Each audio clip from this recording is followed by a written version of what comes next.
for tuning in to my channel. Welcome back.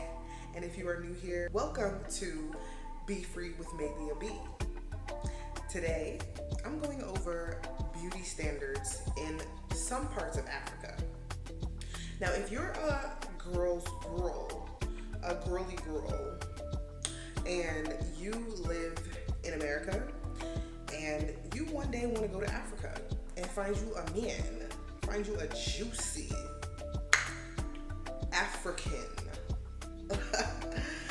dark skinned, fine African man, this video is for you. So the first thing you need to know is you can go to almost any part of Africa, mostly Southern and Eastern Africa, with any hairstyle, and you can be respected and even approached by a man. I'm talking Bantu knots, like Liberian people call it chicken poo-poo. You can go to Africa with just your natural hair. You can even have go sabu.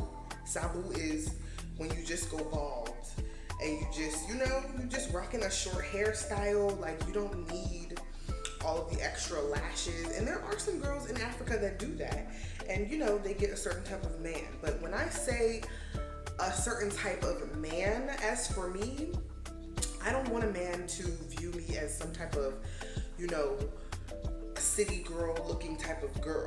It's cute to look like that sometimes, but I want to look like myself. I want a man to accept me for how I look.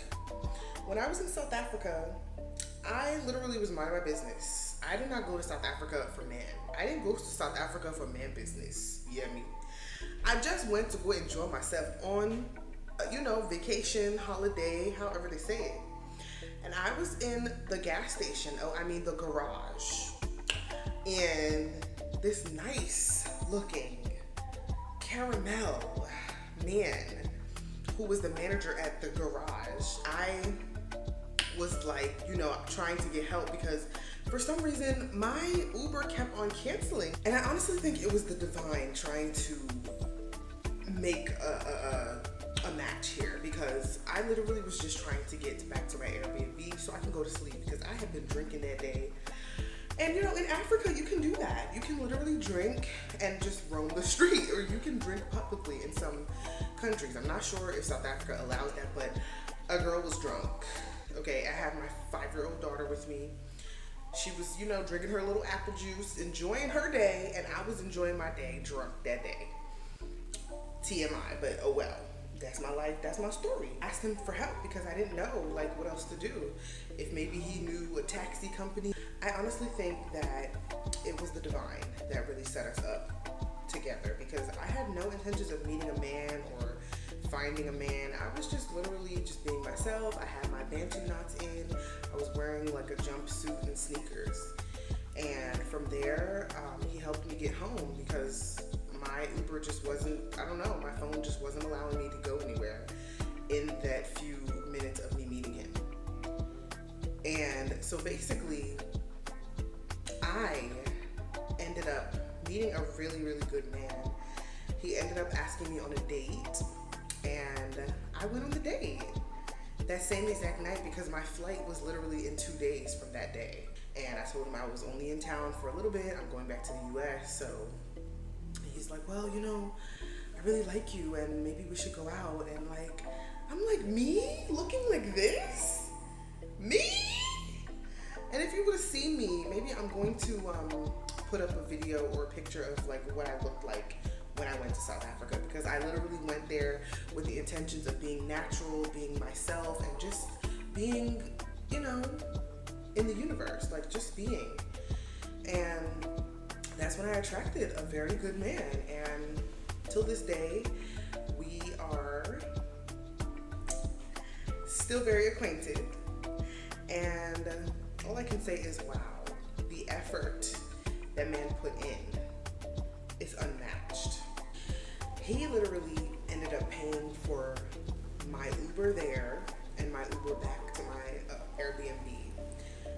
When I tell you, I did not expect that, because being born in America, even though my family's African, we always hear about women going to Africa and then the men using them for their money, or like, you know, like taking advantage of you because you think that they love you, but really they just want to take your money. Like, he literally did not give that at all. And I was so amazed. Like, wow. In my opinion, the beauty standard is not based on what you look like you have. The beauty standard is really how you just portray yourself. Just having a sweet soul and having a sort of innocence to you. Not really on the whole Western in the United States where like black women look aggressive and they're just, oh, what you looking at and all of that. Like, they don't really like that. They want you to be sweet and nice and just, you know, in your feminine energy. And I just felt so good. I felt like I could just be myself. I didn't have to try to be anybody else. I didn't have to, you know, have my guards up, you know, because I felt like he was going to try to take advantage of me or like do some crazy stuff that they be doing in the United States. You really don't need makeup. Honestly, when I met him, I literally had my eyebrows done, a little bit of foundation and some concealer. I didn't have any, you know, eyeshadow on or like all the different stuff. I literally looked natural. I looked exactly how I look now. No extra caked on makeup. When I saw that he really saw the beauty in me without me trying so hard, I was just sinking in love. And I don't know if that's the man for me yet, if, you know, I'm gonna end up with him in the future, but I just was really amazed just off of the first impression of like being in the presence of a man in South Africa. Honestly, South Africa is a big melting pot, and he wasn't even from South Africa. He was actually from Malawi. And so that's why I talk so highly about, you know, East African people, Southern African people, because I mean, the men are just, you just melt in their hands, honestly. He didn't want any money from me. He didn't want to use me because he knew I was coming from the US. He was literally just, he just wanted to be around me. He literally, like, genuinely liked me for who I was, like, literally fell in love with me too. Like, it was so beautiful. The country that I went to, specifically South Africa, no one treated me different because my hair looked different. No one treated me different because I wasn't dressed up or I wasn't, like, you know, fitting the standard or like the Western, like how the Western world will treat you. If you were to go outside right now in Maryland, Nevada, Montana, and you walked around with Bantu knots in your hair, they will literally look at you like you're the monkey in the bush. Like, they will be looking at you like, what? Why is her hair like that? And why does she look like that? Like, they would just be annoyed just because you look like that. Even black people would be looking at you like, why? Like, ugh, in disgust. You feel me?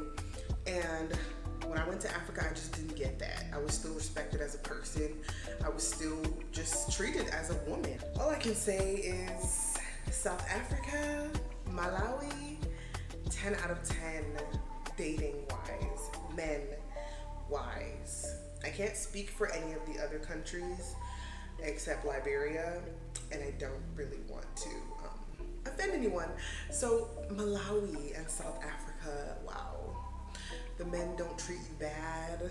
They don't, you know, the ones that I've experienced, I know that every man is not the same. I know there's some crazy people out there, but what I was destined to experience was something so beautiful when I went abroad to South Africa.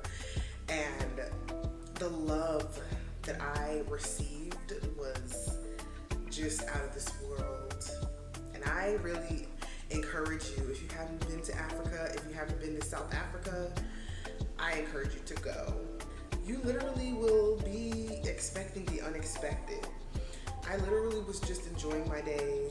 I was just, you know, exploring. We literally just walked around the mall. My Airbnb hostess came and, you know, went to the mall with us, and then we kind of split ways. And from there, I was just looking around, just window shopping with my daughter, just, you know, being in the public, being in a public scenery in South Africa. And that was my experience, and I really, really enjoyed my time there.